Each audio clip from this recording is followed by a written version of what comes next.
In this clip we're going to tie a fly called the Invisibeetle, which is much a similar sort of concept as the Invisiant. It's an imitated fly that just isn't that easy to see. Real beetles tend to sit very low in the film, they're not good floaters. And to imitate them means you can't see them very well. So this fly is designed not to be particularly visible. It's designed to be fished really rather like a nymph with an indicator or with a extra dry fly, so you know where it is. And the first thing to do is lay down a bed of dark thread, and then we're going to tie in a peacock herl body and some foam for the back. First thing I'm going to do is going to tie in a foam back. Now you can use any foam. I'm actually using one of these black foam cylinders, which I've then cut in half because I like the shape that it gives me when I've finished. So I'll just cut it longitudinally in half. We're going to just trim it into a bit of a point, make it a little bit less bulky to tie in, and tie it in firmly on top of the hook. There we go. There's a tendency to want to turn around. There, come on. Bind it down tight. It's quite a... There we go. And then we're going to tie in some peacock herl. So take 2 strands of peacock herl and tie that in as the body. Look, you can use anything. You can use chenille or peacock herl dubbing, probably more durable actually. Take the thread back up to the eye of the hook and wind on that peacock herl body. So we're going to wind the peacock herl body. If you want to make it a bit more durable, you can add a drop of varnish on the hook shank just to keep that herl, make that herl a little bit stronger. Take the herl almost up to the eye. The herl gives a fantastically good imitation of the sort of metallic shininess of a lot of beetles, and that's why it's so commonly used with beetle patterns. Then we're going to trim off that herl, and we're going to stretch the foam body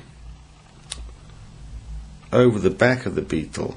And I like to do this by taking a loose wrap and hold it in your hands or even with pliers and pull it tight before securing it down like that. There we go. Then usually you find if you cut the foam, it'll sort of roll back on itself.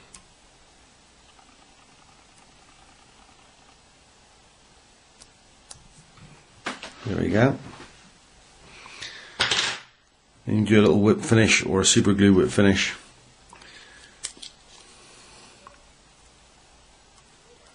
Behind the head of the beetle.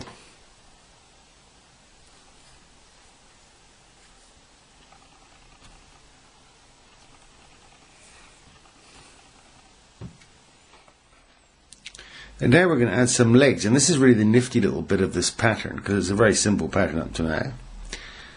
We're not going to tie the legs in. When most beetle patterns they tie the legs in and you pull the foam over the top, the legs all point downwards, which just doesn't look right to me. So what we're going to do is we're going to stick the legs into the foam. We're going to use a sewing machine needle and take a diagonal stab basically through the foam like that. And you can use any number of things. You can use crystal flash, whatever. I generally use the bristles from a paintbrush. Thread the bristle through the eye of the needle and pull it back out diagonally. There we go, like that. Put the needle diagonally through the body again. Take another bristle, paintbrush bristle, or whatever you're using for legs.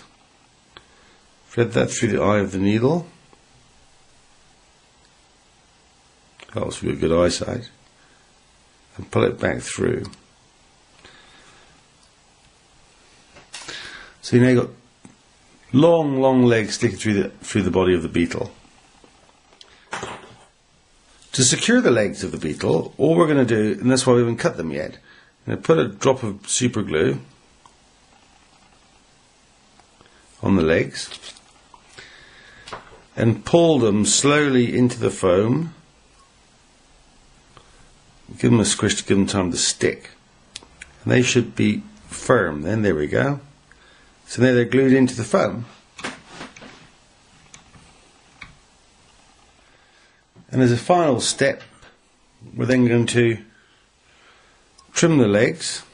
As with all this trimming, if you're in any doubt, trim them too long to start with. I like to trim them both at the same time. Got a better chance of making them even. Okay, there are our legs, and you could leave it like that if you want to, or you can add some knees with a hot needle. So if you want to make your beetle even more realistic, take a dubbing needle and a cigarette lighter, just warm up the needle, and it's critical here that you don't overdo it or you'll burn the legs right off, and bend the leg and just get close to it with the tip of that heated needle, and you can see that one's now got a knee in it. We'll repeat the process for the other 4 legs, and we'll have our beetle finished. So I've just finished with the hot needle bending the legs of the beetle, and there's our beetle. Almost impossible to see on the water. And there's our finished Invisibeetle. Classic beetle profile, low floating, difficult for us to see, but very appealing to the trout. And again, really simple.